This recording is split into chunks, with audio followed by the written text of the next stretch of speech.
Hey there, thank you for watching, and welcome to Forge Alliance Forever. Today I have a 4v4 custom matcher on the most famous map of all of Supreme Commanderdom. It is SETON'S Clutch. Let's go ahead and introduce our teams and our players, starting off with Team 1 here in the Northeast, ending with Team 2 in the Southwest. Starting off with the rear guard slot here on Team 1 in Stitch Blue, it is Terrari going first line as an Aeon. He is a 2600, the highest ranked player on Team 1 and in the game overall, and he is an Aeon.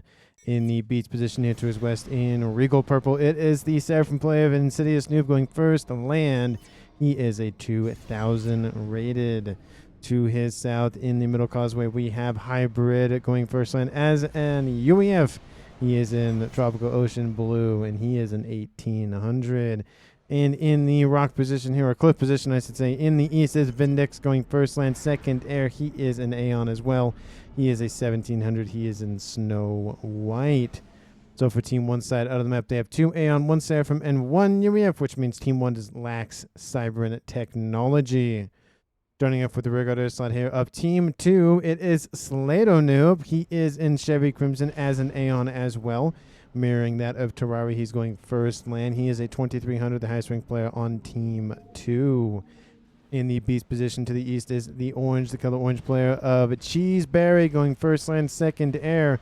He is a Cybran as a 2200.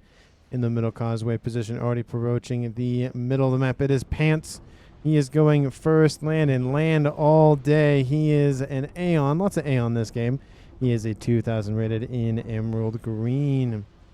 And in the cloak position to the west here as an UEF as well, it is Luscious going first land, second air in Ruby Red. He is a 1600.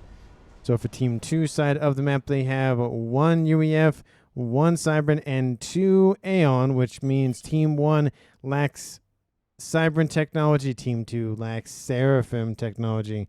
Let's go ahead and take a look at the reclaim before our players scoop it all up. And it is 12,000 mass. Of course, essentially almost all of the mass located in the middle of the map, which is one of the reasons why players flock to it to scoop it all up. Of course, in the, I don't know when the new meta happened, but at some point it did change. The beach players are now on their way to the middle to assist the middle causeway players in claiming that reclaim.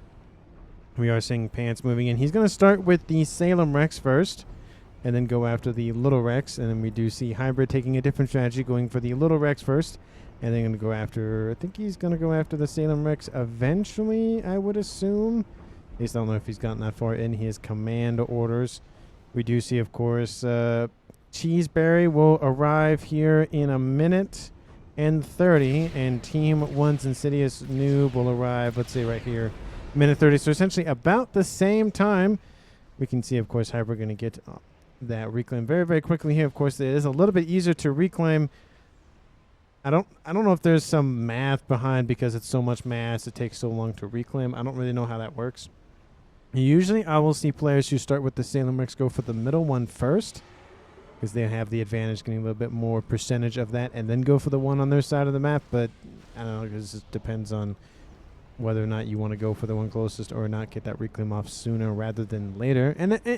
And players, there are some players that really, same thing with dual gap, just like they can do it to a minute detail, like, oh, I can get it by this time, I need to do this, I need to move my comb at this point.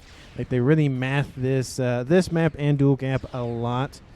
So especially with players this high rated, they definitely know the map and they definitely know what they're doing, which is one of the reasons why I cast high rated maps on high rated games on SETON'S, because we like to see that glorious action in play. We do see Cheeseberry approaching out of the water, and at the same time we see the Insidious Noob moving southward, and most of that reclaim has already been claimed up by those both players. Pants on the eastern side of Hybrid, which means he's going to be sandwiched between him and Insidious Noob. But at the same time, Hybrid is going to be sandwiched between Pants and Cheeseberry. Of course, this is where most of the action happens, of course, with SETON'S, if those of you who are not familiar with it. And it's really, this is the main concentration of action for, I'd say, about 5 to 10 minutes. And then eventually kind of just goes away there, depending on priorities on players. They might put a little more effort in the middle, but mainly it goes to the air and the naval slots here. We do see all of the comms here going for reclaim. They want it immediately, not happy with just shooting one another in the face or in the chest or in the back, depending on when the shots land. And we do see, of course, Cheeseberry pushing forward. Hybrid looking a little bit worse for wear. He's in the yellow sub, 7,000 hit points and dropping due to the Aurora constantly pressuring him. We do see a couple of units outbound here for Hybrid as well, but Pants is able to shoo them away. Radar is going to come online, give some vision here for Team 1, but at this point, Team 2 definitely has the advantage, at least in the map control game. We see Pants going for the last of the Salems and Hybrid getting a piece of that action as well, but Hybrid still visible in the water just due to the fact his the comms head is above the surface of the water, so he can be targeted. And he has dropped below 3,000 hit points, which means he is in the red. And now we're seeing Insidious, Noob, and Pants having at it. Pants does drop into the yellow, but of course Cheese is right next door, and it will push Insidious Noob into the water as well. So both of the comms on Team 1 have been forced to retreat. Pants, again, he is starting to drop due to the advancement of more units outbound from Hybrid. Hybrid going to go for a gun upgrade to try to assist in reclaiming his position in the middle of the map, but at this point, Insidious Noob is dropping into the yellow as well. I don't really know if it's worth it to try to advance on this position. There are two comms, and these comms are just going to continue to push back Team 1, or more specifically Hybrid. We do see, of course, Insidious Noob coming in to join his brethren of Hybrid in the water. Does look like Insidious Noob actually not all the way underneath the surface of the water, so he's going to dip a little bit down and come and assist that gun upgrade. We do see, I think Cheeseberry is going to push east. I don't know if that's really the smartest idea. Outplayed made a second transport. What? I don't. What's that in reference to? Maybe. No, I don't see anything. Both of the Cliff players do have their respective islands. No claiming of by other players here on those positions, so they usually get those, but there are occasions where the beach player will just build a transport very, very quickly and then rush some units over there to grab the island. So it does happen. I have casted games where one player was like, this is mine, and I'm going to die here. And if you haven't gone see that match, it's very interesting what he ends up building on that, that little island there. Interesting to say the least, most definitely. Range upgrade is started here for Pants. Surprisingly, he's not going to go for speed due to the fact that, of course, it is in the middle. It's more of a small amount of no man's land, so Pants will have at least the ability to fight at distance, which probably at this point is a better scenario just due to the fact he's able to attack at the same range that both of these comms, actually I should say just Hybrid, is at. Insidious is in the yellow, and Hybrid again teetering between yellow and red. Of course, Cheeseberry is almost perfectly fine, almost like he doesn't even have any scratch marks or burn. Actually, I should say scorch marks probably on that hole. We do see Hybrid still here. Don't know if that's really worth the risk. I know he's trying to do his very, very best to hold off Team 2. But, of course, the downside, if he does die for Team 2, is that Terrari will gain control of this position. And that will just increase his mass generation and eco stage to be able to get to T3 air.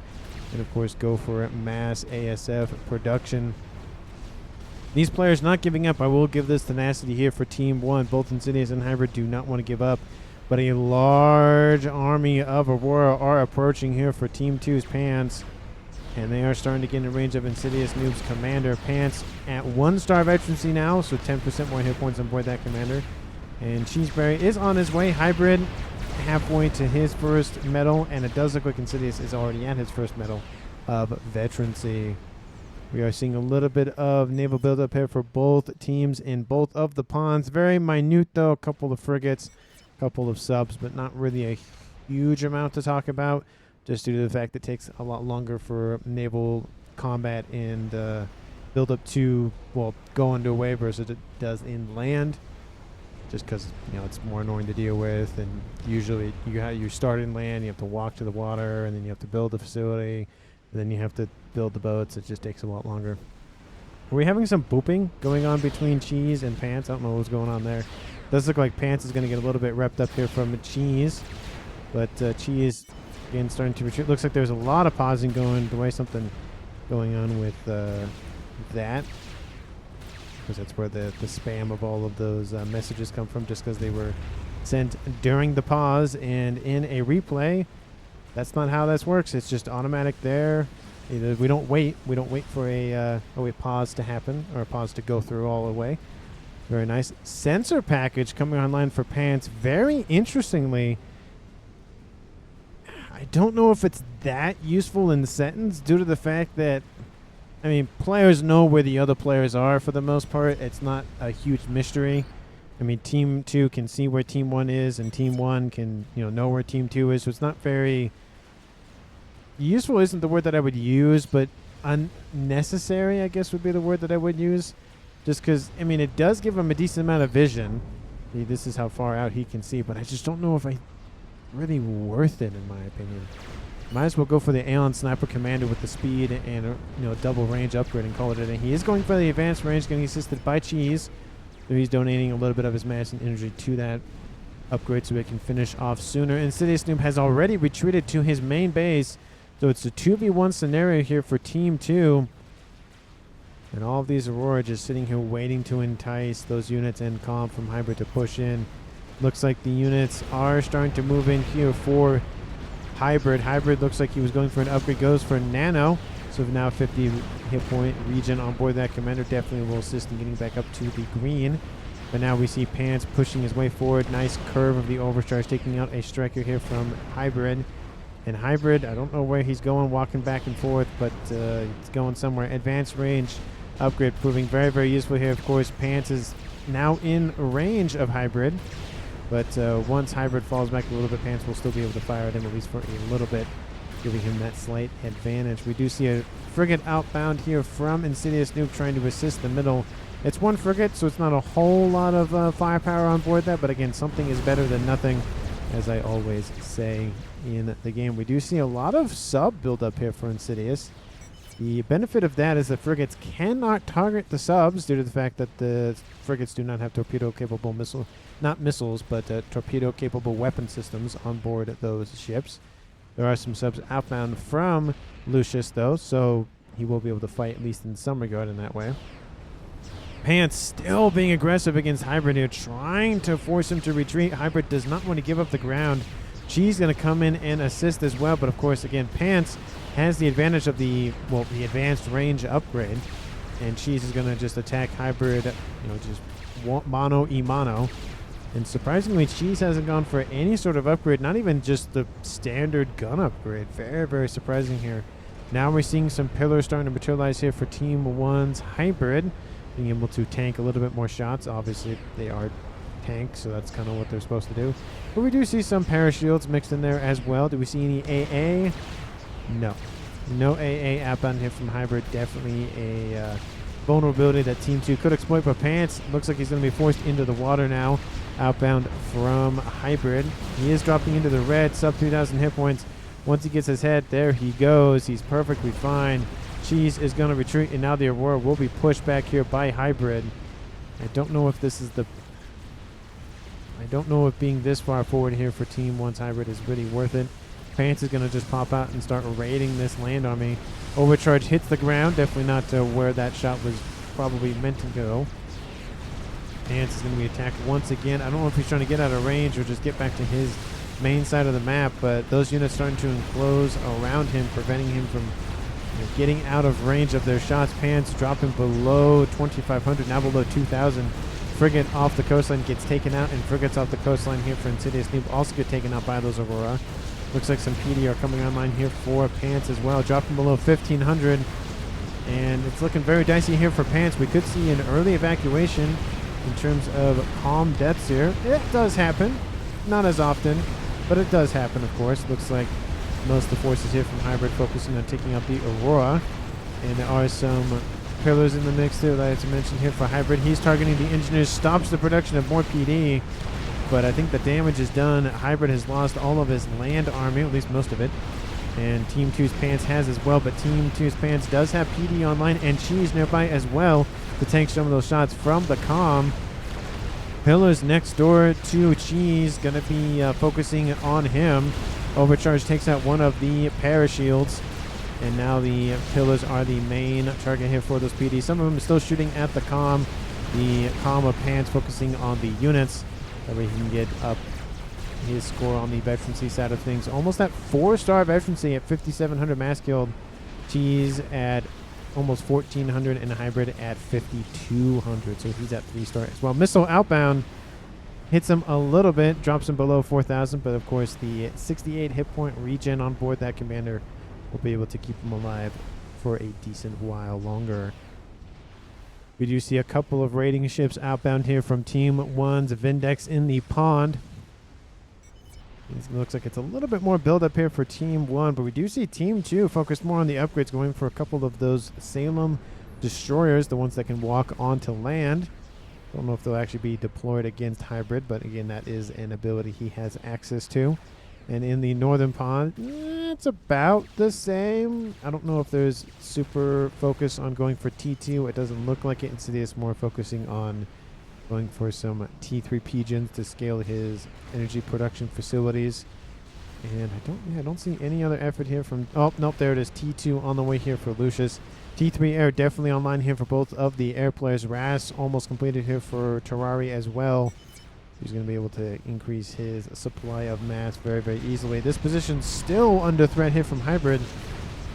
Hybrid is in the red. He keeps teetering between that red and yellow mark. Overcharge almost kills off a pillar, and then Pants just shoots it one time and kills that off. Engineers, again, are the main target, preventing Pants from establishing a forward operating position, FOB, forward operating base, or fire base, depending on which phrasing you want to use. We do see that Destroyer is now in range to target everything on the middle of the middle causeway here. And this is the downside here with this position, is that if one team is able to take one of the pawns, or at least most of it, it doesn't matter what you have in the middle here. It's going to be destroyed by the Navy right here or over there. So it's one of those positions where it's nice to have for the time being, but eventually it's going to get crushed most likely. Unless in some turn of events that team that holds the middle also gets both pawns. So again, it's very rare, but that does happen. But for the most part, that's why it's not really worth it to build up such a big fire base. It's actually better to, like Pants is positioning himself back here a little bit. It's a little bit harder for, let's say, this team over here, or the Team 1's Vindex, for example, to be able to attack this position because he has to go so far into Team 2's territory. But depends on positioning and all of that. Hybrid is in the water. Sub 1,000 hit points. Looks like he was still getting shot at. Looks like there is a attack order from those missiles. Looks like they were trying to, AoE attack him with the spread on board of those PD and missiles as well. We do see a couple of naval ships engaging here between both teams in the southern pond. Looks like the numbers favor Team 2, but the destroyer online definitely assists with that firepower. But there is a destroyer online for Team 2 as well. So it's definitely a good back and forther between the two southern pond players. And the northern pond, just more naval buildup here. Looks like Team 1 a little bit better in terms of the numbers, but Team 2 went for the T2 naval headquarters upgrade first. They're going to produce those destroyers and cruisers first. None of the facilities here for Team 1's Insidious have gone for T2. So eventually the quantity will be matched by the quantity. No, sorry, the quality on Team 2 will be outplaying the quantity on Team 1. But for some reason I thought I said it right in my brain, and then I listened to myself say it and went, that doesn't make sense. Pants, of course, reestablishing his dominance in the middle of the map, going for more of that reclaim that was left by Team 1's Team 1's Hybrid. I'm thinking of a match casted, I think it was yesterday or the day before. Anyway, we do see those Trident-class frigates fighting those Beacon-class frigates. Of course, there is some Exodus-class destroyers in the midst there and some Salems. Lots of just shots being fired across the bows between both of these players, constantly just warring against one another, versus the very calm, tranquil northern pond. I definitely know it's not going to last that long because eventually those two naval fleets will clash. But for now, it's those teams can just, those players can just focus on ecoing, build up, and just kind of have a nice, relaxing time on Setons. And these two players in the south just having at it like catching dogs. How's the air grid coming along here for Slade? Okay, decently progressing here for him in the southwest. and Terrari. How's it going? Very similar situation here. Both of them are Aeon. There's no faction advantages between both of those players in terms of which bomber is better or which ASF is better or whatever the case may be. Exactly the same. The only difference being, of course, Terrari is a 2600, Slater Noob is a 2300, and the I think biggest disparity between rankings is the 1600 of Lucius versus the 2000 of Insidious.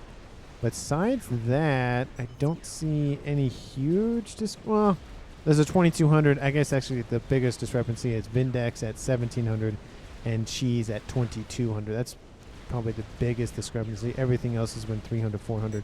The game is at 93 balance. It's sometimes hard to balance matches that have, a 2600 as the highest ranked player, and the second highest is a 2300. So you kind of have to take some cuts where you can. But averaging is 20-25.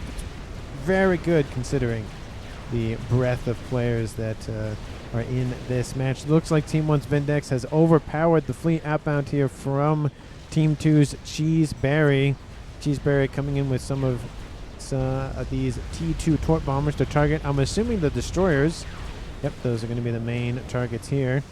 The destroyers do have some anti-torpedo capability on board them. Looks like some of them actually impacted a different ship, but those destroyers are actually pretty weak. 3 of them in the red. And we do see some ASFs trickling in to assist in defensive measures. Looks like Torps were able to launch once again, targeting a frigate. It's something better than nothing. But the ASFs playing chicken with one another here between those two air players. And the bombers will refuel and rearm and move in to assist once again. ASFs do engage, surprisingly. Terrari, I was kind of surprised he took that. Maybe he senses he has the better numbers. It's probably about the same. Yeah, it looks like Team 2, Slater Noob, being very tight formations in terms of those turns, and Terrari just kind of letting loose and seeing what's happening. And it looks like Team 2, Slater Noob, will pull out the air victory. I don't really know by how much, just by looking at it. He's sitting at 30 ASF, while Terrari's sitting at 12. So it's about a 3-to-1 advantage, but it's not, again, it's not 300 versus 100. It's 30 versus 12. So definitely not air dominance here for Team 2, but at least air control for the time being. And we see those bombers come in once again. There's no AA coverage here from Team 1. Definitely a missed opportunity here. We do see a cruiser now coming online, but I feel like the time for that would have been at least a minute ago. We do see some ASFs moving in once again here for Slater Noob to protect those bombers, but bombers have already fled due to the fact that some ASFs from Vindex have come in to assist, so he's getting his toes wet at least a little bit in that air production. He's not probably spamming them out as much as the dedicated air play, but he has access to it, and that's definitely better than having no access to it. That also gives him access to torpedo bombers, and I say this with every naval player I cast. Always have your own T2 air facility. I mean, headquarters, obviously you have to get to headquarters, but always have a T2 one because you need to build your own bombers just in case the air player is busy doing something else. And of course the higher rated players obviously know this, so it's more of just a cautionary tale, because the last thing you want to do is have a situation where you're asking the air player to build some bombers and he's busy building 300 ASFs and he has to micro that and deal with that and all that nonsense. We do see a T3 Summit class battleship online for the UEA player of Lucius. He's going for dual battleship production. He went straight to T3. Looks like he built a couple of destroyers and went that way. Would have liked to see at least one cruiser come out of those facilities, but we do see more and more battleships. Do we see Neptunes? Yep, we see some Neptunes as well. Love to see those. Very, very, very good unit. Team 1's Insidious also has his own T3 battleship facilities coming online as well, and has already produced a couple of them. The advantage for the Seraphim variety is they have the ability to launch nukes. They're not as strong as the stationary nukes or the super nuke from the YOLO, but again, something is better than nothing. Raz coming on the way here for Cheeseberry to get his eco, at least the supercharged, at least a little bit. And at the 23-minute mark, speaking of eco, let's take a look at the overall eco generation and game. Team 1 at 1.8 thousand, Team 2 at 1.7 thousand. We do see, again, the map control is very fluid. obviously, due to the fact that there's so much Navy, it's kind of hard to say they own this territory or they own that territory. It just depends on what's really going on. Now, if there's a huge amount of facilities, T1 producing engineers to scoop up reclaim, that's a little different. But for right now, I'll just say 50-50 and make it easy. Neither of the teams have lost any players. And, of course, if you haven't done so already, please like the video, subscribe to the channel. And thank you so very much for watching this point in the video. I really do appreciate it. And, of course, let me know down in the comments who you think is going to currently win at this moment in the game. And as we speak, that fleet outbound from Vindex is pushing against Team 2's. It looks like the player of Pants has actually gotten into the naval game, but has been shot out for the time being. And even Slater Noob has his own T1 naval facility going for engineers for reclaim. That is not going to last very long. We even see some assistance from Team 1's Hybrid to assist. He's going for T2 and is upgrading for T3, so going for those battleships and Neptunes as well, as he is a UEF player. And this is a lot of T1 frigates. There are some destroyers mixed in there as well, and a couple of subs. A couple of cruisers, not a whole lot of that. Team 2, of course, is at T3 naval tech. What is this? Why are there just 2 battleships just sitting here? Are they stuck? What's going on here? I don't get what you 2 are doing. We even have a third. It looks like the T3 naval headquarters control K.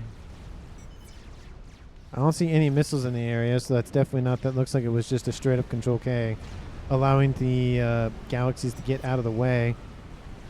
And again, that is the downside with building so close to the shoreline, is the fact, you know, this is a perfect example of the units have very low clearance to move around versus, you know, if it was put right here, they have a lot more room to maneuver once they are completed. That is another reason why I would want the ability to rotate, so that way it's producing the unit on this side instead of this side, so it makes it a little bit easier for those players that are on the, you know, essentially the right side of the beach or territory, you know, cliff or whatever the case may be. The only one that produces, I think, on the right-hand side is the Seraphim, because the Aeon produced to the left, the Cybern's produced to the left, the UEF produced to the left, and I think the Seraphim produced to the right. So they're the only ones that produced to the right. I don't know why. Maybe because they were the faction that was added later. Don't know. But that's just what it is. We do see those 4 battleships now pushing Team 1's fleet back. Of course, as I said, it's a lot of frigates. There are some destroyers in the mix. No Omen. Oh, excuse me. Scratch that. There is an Omen online here for Team 1's Vindex. But it's not that many. That's not what I wanted to do. I wanted to select Navy, but I forget what the command is for control, you know, select all Navy all at once. You know, Control A is all air, Control L is all land, and you would think it's just Control N, but I forget that's the name thing. I just forget what it is off the top of my head. Anyway, in the northwest pond, we do see Team 1 crashing onto Team 2's fleet, and it's essentially the same story here. Team 2's naval players focusing a little bit more on the teching up and going for the, you know, quality over quantity, versus Team 1's approach, at least in the southern pond, is quantity over quality. Man, I'm going to say both those words in tandem, and it's going to confuse my own brain and probably confuse some of you, so apologies for that. The Neptune, of course, as I illustrated, the best naval unit, I wouldn't say in the game, but the best naval unit to deal with T1 and T2. Can still deal with T3. You can see those dual laser cannons just ripping through them. They're direct fire weapons, which means if they line up a shot, they will hit. The only time they miss is when they're changing from one target to the other. I do love this play outbound from Insidious, using the submersible capable destroyers to, again, attack the summits. The summits do have TMD. They do not have torpedo defenses, unfortunately, but there is a Tempest online, which has both torpedoes and torpedo defense on board, and those destroyers will be forced back because of it. A very good use of technology there. It was probably built by Pants, and then he's giving them over to the naval players. He's also built one over here. He's more focused here on the southern pond. Of course, he's helping out a little bit with the northern. I have 100% less space in main base always. What? Someone got to tell me the correct HQ positioning. I have 100% less. Oh. Just build that way. Why do you have to build this way? Just build that way. South has less space, but SETON'S isn't mirrored. Oh, that's fun. What? Look at mine. You want your HQ positioned the way so you can place 2 pigeons next to it. Yours is fine. I have 3. I mean, interesting. Anyway, some conversations about the placement of facilities. Oh, yeah, it's pretty similar from Terrari. I don't know. I kind of get what they're getting at, building a, nice air grid, but I don't. Anyway, they're just having conversations about not having space. Which, I mean, there's only so much space in the world, but in this simulated space, there technically is an infinite amount, just not on this particular map. Omen is the target of the Tempest here from Pants. And I do like the fact that he's microing just a couple of naval units, this being a couple being 1, soon to be 2, while the main fleet from Cheeseberry is focused on the main horde of units. What this allows is Cheeseberry can focus on the overall scheme of things, and the Tempest can focus on kind of not minute details, but target the bulwarks and then target the summit. And kind of micro that a lot better. He doesn't have to deal with land, as I illustrated, due to the fact that both the land players kind of just give up for the time being. We do see, of course, that summit being microed by Lucius. Looks like Pants doesn't want to do both pawns, so he just gives it over to him and calls it a day. And he's producing some T1 naval facilities for engineers to scoop up that juicy reclaim of naval fleets. We do see a ton of focus on that Neptune from these submerged destroyers. And Team 2 probably needs to get some more torpedo defensible capable ships online. Of course, the Neptunes do have torp defense, but again, we have seen volcanoes and all of those other TMDs that you can overwhelm them with just enough firepower. So we do see a very interesting trend going on here for Cheeseberry. He's setting his engineers to go in a north by northeast direction towards Team 1 side of the map. What this kind of allows is a nice little buffer zone for all of the land here for Team 2. Usually we see this position get destroyed by just shots from the naval fleet moving in to surround the beach player. But what this does is it creates a nice little buffer zone, allowing Pants a decent amount of room to work with. Of course, he's producing those Tempests. That also assists with the nice little buffer zone that's being created. Team 1's Aeon player, Vindex, not going for... Oh, okay, sorry, scratch that. He is going for it. He just built one.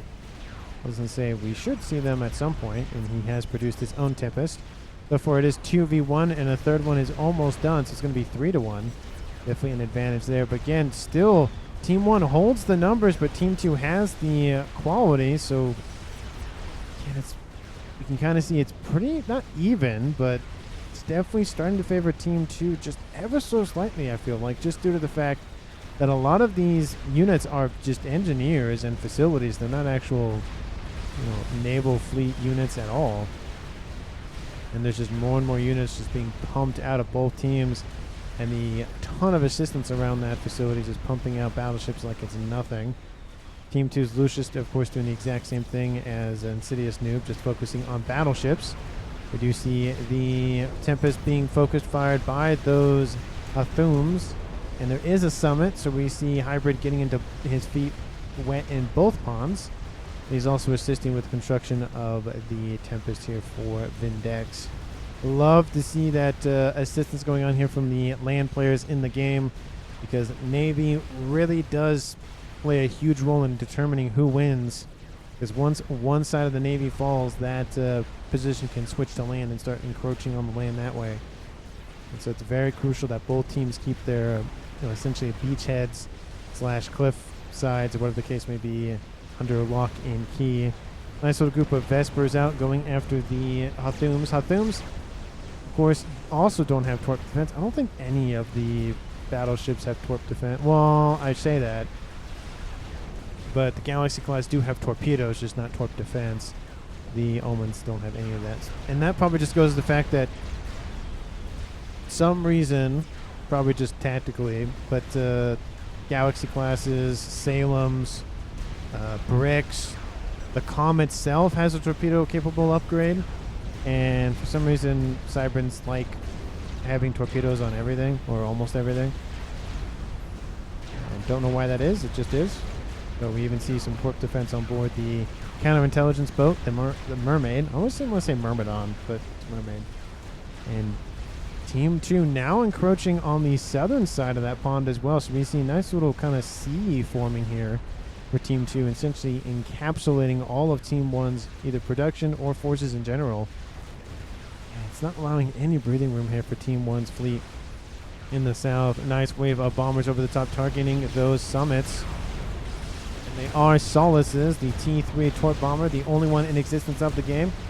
Just due to the fact that the Aeons wanted Torp bombers, probably to deal with the Cybran torpedo, just constantly firing torpedoes at them. I don't know why lore-wise. It's just, I guess that's just what they want to do.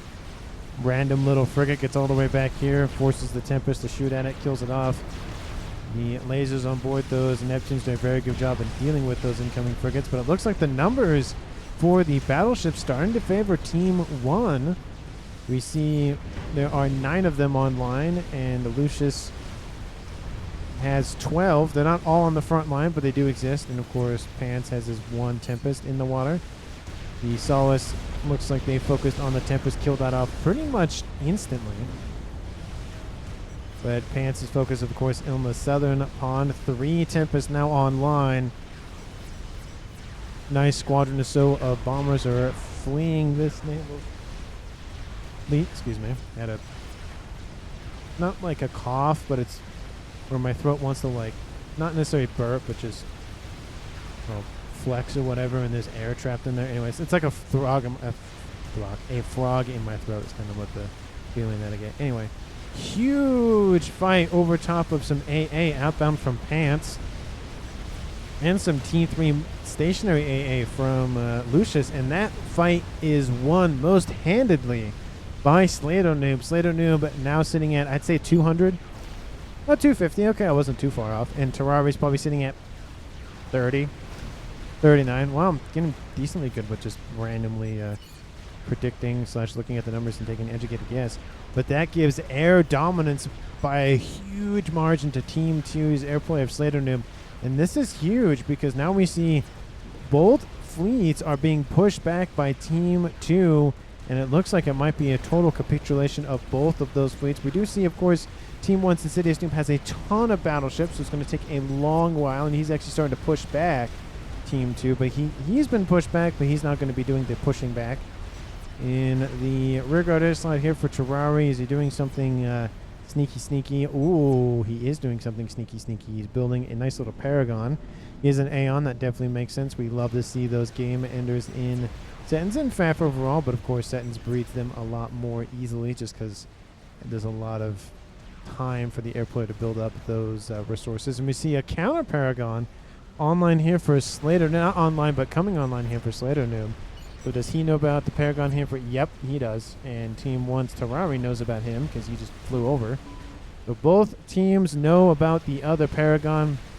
So it's essentially a race to the bottom on how fast the other can build a Paragon and probably go for salvations, because that's usually what Paragon players build, or Aeon players build after the Paragon, or just go spamming GCs. But GCs on this map, not really that useful unless you want to just have a bunch of just tall mechs, tall robots, just, rampaging the countryside and pushing their way into the other team's base. He got Telly's, most likely says Terrari, and Cheese, no, he has Ras.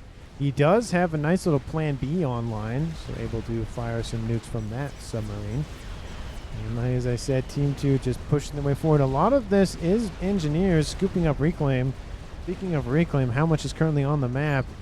Map sitting at 200,000 reclaim. Not enough to build a Paragon outright, but is getting close to those numbers. We see frigates moving in, trying to distract the shots from the summits. The summits, of course, focused and trained on those Thumes. Just think there's too many summits back here. They're not in firing range for all of those Thumes. You can see some of them are in range, but this one is not. This one is definitely not. And it's just not really the best positioning here for that fleet, giving a huge advantage for Team 1's Insidious to monopolize on it. I keep misclicking that. What's going on? Giving mass looks like he's mislooking. Yo, I hit 1,001 income, says Terrari. Let's go. Says Slid on him. The air players cheering each other on. That's always fun to watch. Yeah, he's sitting at 1,000 mass. 37 minutes, 36 minutes. Same thing for Slater Noob. He's producing. I painted. What? Why? What's going on? Oh, I see it. If you know what I'm talking about, you know what I'm talking about. If you don't, well, you'll figure it out at some point. The Hathum's being bombarded by Summits. Summits being bombarded by Hathum's. 2 Tempests now have appeared here in the northern pond. Pan's putting a little bit more effort in producing those on this side of the... Actually, excuse me, the 3rd one online, 4th one under construction. Looks like he stopped production of the Tempest due to the fact that essentially Team 2 has invaded the main production facilities of Team 1, taken out the UEF ones from Hybrid, and now those Tempests are focusing on the base here for Hybrid. Targeting the mass income, I would assume, as well as the SMD. That's always a good thing to go after. But those Tempests are being swarmed by frigates. Unfortunately, though, there are a ton of torpedoes that can launch from those Tempests, so really it's just a matter of time before they all just capitulate. And some pathfinding issues looks like they're occurring here for both of the players here in the southern pond. This command class aircraft carrier just can't seem to move away from that T1 factory. Looks like it will be killed off by some blazes outbound here from Vindex, so he's going for pseudo navy to assist and bolster his forces.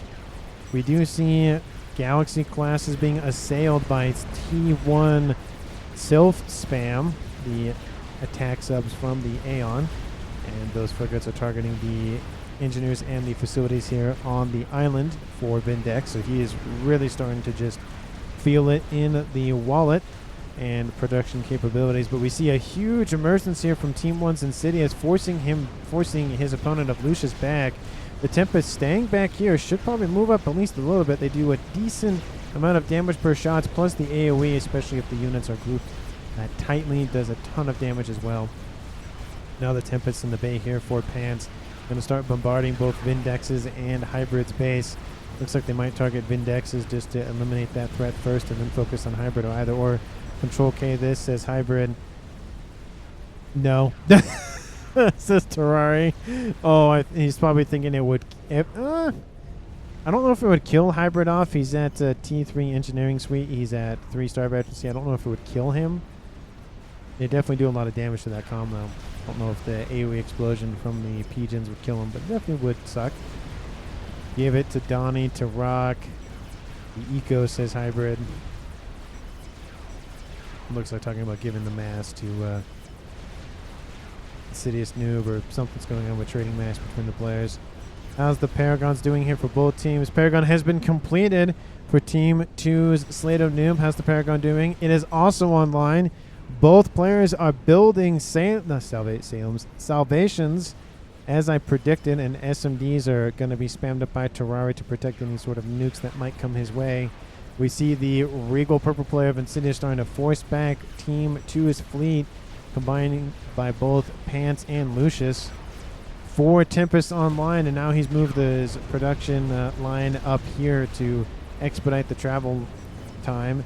Czar now completed here for Pants as well, getting into the experimental air game as well. But Salvations are going to come online here shortly. 9,000, almost 10,000 mass is being produced, I say in air quotes, by Slato Noob. Almost 10,000 here for Terrari. Oh, nope, he's at 10,000 now. Terrari has built an experimental. It is going to be that Salvation. Team 2 is building multiple Salvations at the same time. You got to spend that mass as fast as you can. Looks like Terrari's handing over mass to his teammate. And that first Salvation has fired its first shots. And it's raining down on that Paragon position here for Team 2. I might split it for the time being. Oh, maybe hold on. I'll get a nice little screenshot here of all the nonsense going on in this booth. Well, the only downside with using Aeon shielding, it's very hard to take a close-up picture. There we go. A nice little screenshot there. Scroll over and take a nice little screenshot here over here. Just going to get a nice little thumbnail of a Paragon versus a Paragon warfare. A lot of SACUs upgrading. I wonder what they're upgrading. Doesn't tell me at the current moment. But yeah, we're going to split it. All right, got a little distracted there for a second. You see I keep saying Salem stuff. Salvation's targeting the Paragon, and the Salvation, of course, targeting the other Paragon here for both teams. Salvation now online. Second one online as well. Got to get that shielded up immediately. We see those shells impacting constantly the rapid fire artillery installation of the Salvation.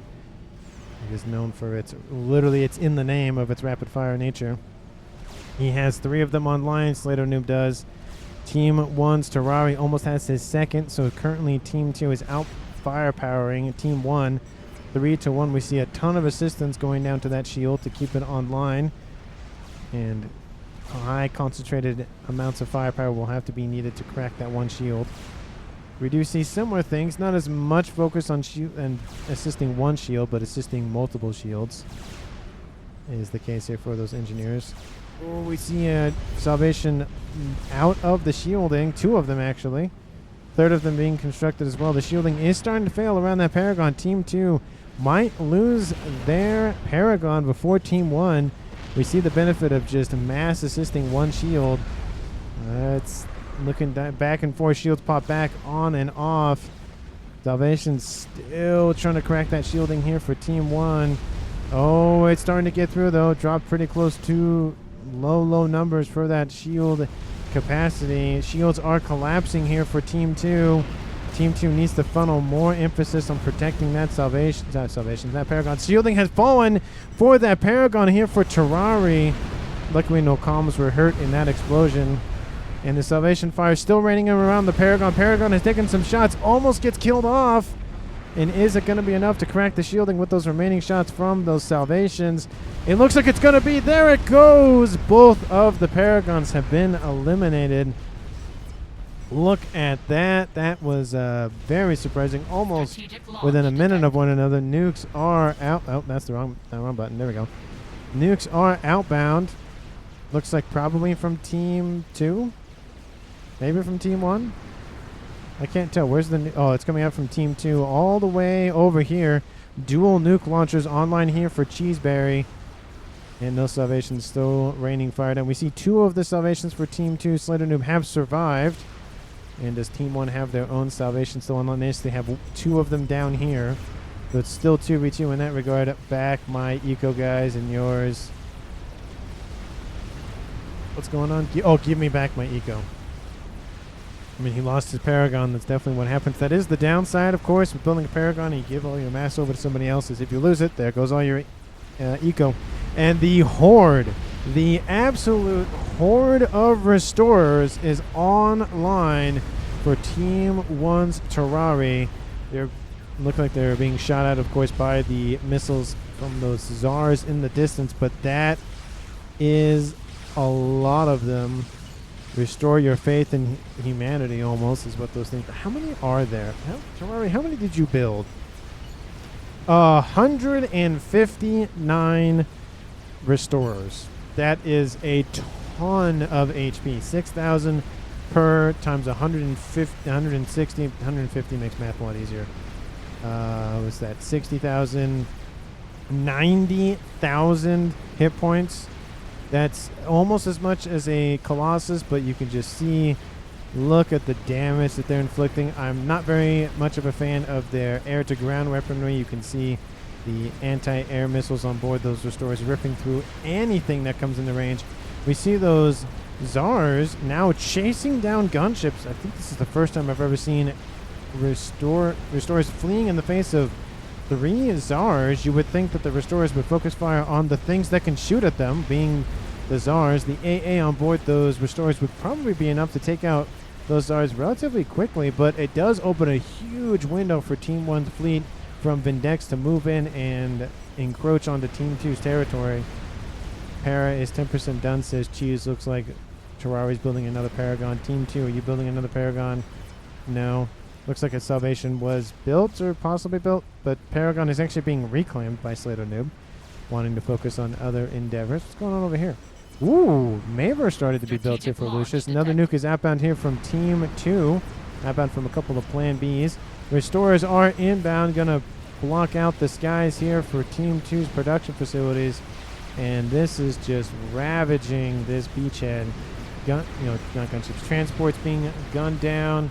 We have AA being spammed up. Nukes looks like they are possibly the main target or the AA target. The P-Gens, you'll take out both those nukes very, very quickly. I don't know where those gunships are going, but they can continue in further inland. Team 2, Slato Noob, not even near anything. Not near AA, not near shields, not near nothing. We do see his huge fleet of ASFs are moving in. And maybe Terrari knows where the comm is, or is just moving westward. Looks like he's just going to move westward. He's going to encounter the comm of Slater Noob. ASFs try to come in and gun down all of those restorers before they come into range, but the restorers get spotted. Get sight of the comm. Slater Noob might be the first casualty of the game at 45 minutes. Can the restorers and the AA... Not can the restorers. Can the ASF and the restorers kill him off? No. The ASFs cannot protect the comm of Slater Noob, and at 45 minutes, Team 2 loses the first player of the game and is now a 4v3 in favor of Team 2. And all of this is going on still with Salvations firing at one another constantly. 2 Salvations, of course, are online and stable. We have this one almost taken out here for Team 2. Looks like they lost their other one over here. It looks like they will lose this one. Oh, 500 hit points. Almost 600. Well, oh, probably not. There is this one over here as well. And shots are ringing all around that Salvation. Surprisingly, Salvation's still online. Don't know how he's avoided that many shots. Looks like saying, hey, there's a wreck over there. Looks like that Salvation finally bit the dust. What's going on? How looking at that not Salvation. Mavor over here. It's almost completed as well. Ooh, Team 2 is going to have another game ender on the line. We now see those Zars moving in and clearing the skies of what remains and taking out that fleet inbound from Vindex. Given the fact that those restorers just carved a path straight to the comm unknowingly, but still did it, Team 1 didn't really gain a whole lot from that. They lost their nukes. Oh, sorry, Team 2 lost their nukes. Team 1 took them out. They lost the T3 land headquarters. Cheeseberry did. But in terms of territory, in terms of firepower, Team 2 still probably holds a lot more. And now we see some ASFs moving in. Looks like they might be going. Yep, they're going to go for the Zars. Looks like they can take them out. Since when is I so slow to respond? I used to spam click across the map and see it all within 10 seconds. Now I would need to wait 10 seconds for one thing to load. Maybe it's just a nerf that they've done to the eye. I feel like it's always been like that. Did you only have 2 salvations? Because I had 7 or something. Jeez, 7 salvations. That is a lot. And there go the salvation shots, still trying to impact against that other salvation. Team 1 still retains one of them, and Team 2 still retains one of them. So it's 1v1, but the salvation for Team 2 gets taken out. And now it's a 1v0. Unfortunately for Team 1, Team 2 has the almighty Paragon. Has the almighty Mavor. My words. Really struggling today. Apologies for that. We see those ASFs on a direct course with the ASFs from Team 1. If they don't move out of range, it's all going to be just a slaughter. But those ASFs do retreat here for Terrari. So overwhelming. Yeah, me too. And then I got like 100 hives. That is a lot. Jeez. And there's a lot of hives online, building up more P-Gens to assist with energy requirements. Mavor is receiving some shots. The shields are staying online. A huge amount of drones on the assistant duty. And with the Mavor not receiving the full benefit it could from being fully ringed by T3 P-Gen, but getting some assistance from some T1s. It's better than nothing. It fires 50%, a little bit more than 50% faster than just by itself. But Mavor shots ringing in around that salvation. The shield can only stand so much firepower before it buckles. It is the Mavor's strength to just single fire damage. It's its main target. You just essentially go, okay, press the delete key and you just wait. Assist shields with hive, says Lucius. Yeah, you could do that. Definitely a good idea there, just to assist the regen capabilities. You got hives and you got regular engineers and you have rover drones just constantly assisting that shield. That shield is not going to crack, unfortunately, for Team 1. And the outbound fleet from Team 1 getting a huge amount of work done. They are pushing back Team 2 quite significantly. Spam of Tempest online. Insidious Noob has done a very good job in not just holding back Team 2, but pushing them back. Team 1, I mean, there's not really a lot of resistance left from Team 2, but they haven't tried to go after the play to go after the beachhead that Team 2 has still. Usually at this point in naval combat for Team 1, they would have the beach. They would be taking out everything on the beachhead and start landing ground forces, but they haven't done so as of yet. They're just being bombarded by bombers from the air. And the shield is still online here for Team 1's Terrari. Colossus is online running around. Don't know what it's doing, but it's doing something. Paragon, it's a little bit over 50% completed, so Terrari might get another. What? Why is there a question mark? Why does Terrari? And why does Hybrid have a question? What's going on with that? Donuts moving in, being attacked by some naval vessels, but again, not really doing a lot of damage. You really need those cruisers and some ASFs to deal with those 3 Donuts. Looks like they're going after the main production facilities over here to the east. Make new para, maybe he's occupied with Mavor. 3 kills, says Vindex. Or go straight for salvation.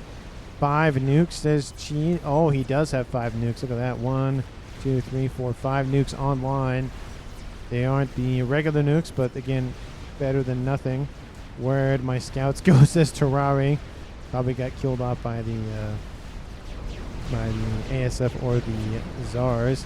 ASFs do move in here from Terrari to target those Zars, but they're going to doom stack on top of one another. And the laser is going to activate, taking out a ton of the HP on a bunch of those ASFs. One of those Donuts will be shot down, but a lot of the ASFs were killed in the interim. There's a valiant effort by the ASFs. They could not eliminate the threat entirely, but eliminated at least a third of it.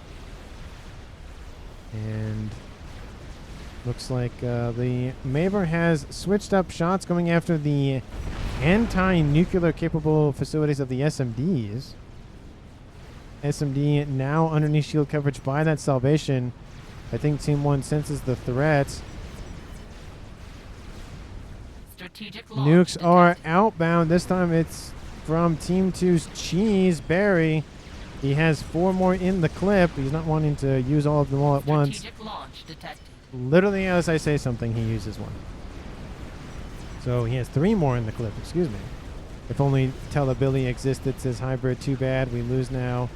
I am in 1k mass. Negative 1k mass. Could have carried Kappa. There goes that shot. Looks like the Salvation tries to get reclaimed, but it's too late. Kaboom! Takes out all of those engineers as well as the mass. Another nuke outbound. Gonna just cement the position of that's not yours anymore. It's no longer existed. 2 more nukes outbound. Gonna do that exact same thing once again. Looks like maybe they're going after that Galactic Colossus. They don't want Team 1 to have that. But they go, no, a little bit further in deep. Can target the Paragon. The Paragon will not finish, unfortunately, here for Terrari. And there it goes. All that mass, all that time evaporated in an instant. Oh, excuse me. Kaboom! And it does look like another nuke gets impacted to the west. Kaboom! Kaboom! Kaboom! It's saying kaboom. I think I said it. Oh, kaboom! There we go. I think I said 5 then. I did nothing for 15 minutes, says Hybrid. 2600 couldn't beat his 2300 opponent. I mean, to be fair, both Slater Noob and Terrari are very much pros at this game, especially SETON'S, so ranking at this point in terms of those 2 players is kind of just there. It's more about strategy, which both air players had the exact same strategy. Both Paragons got killed off roughly at the same time, but the other player on Team 2, being Lucius, the lowest ranked player in the game, mind you, was building a Mavor, and that will essentially win the game here for Team 2. Team 1 doesn't really have the firepower to take this out. Looks like they're going to build a 3rd Paragon. Don't know if that's going to finish, unfortunately, here for Team 1. And we see some Donuts being assailed by some AA and a ton of interceptors trying to use whatever they can. Tons of T3 air facilities have been constructed. Terrari's eco still at 776. Nuke.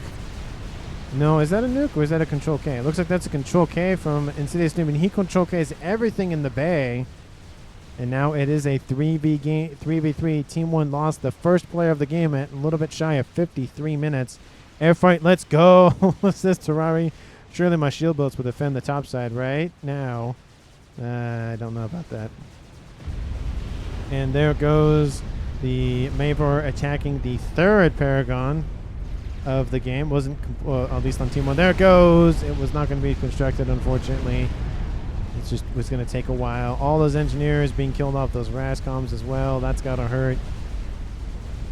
Looks like all of the interceptors going after the donut. The donut just going to sit there and just laser, just attack on the ground so that when the interceptors fly through, they get all annihilated. And look at that nonsense. Look at that. Just all of the deaths. All of the fighter deaths here for Team 1. That is so many. That is so many of interceptors just being spammed up. ASF's coming in and being like, okay, I'm done with this.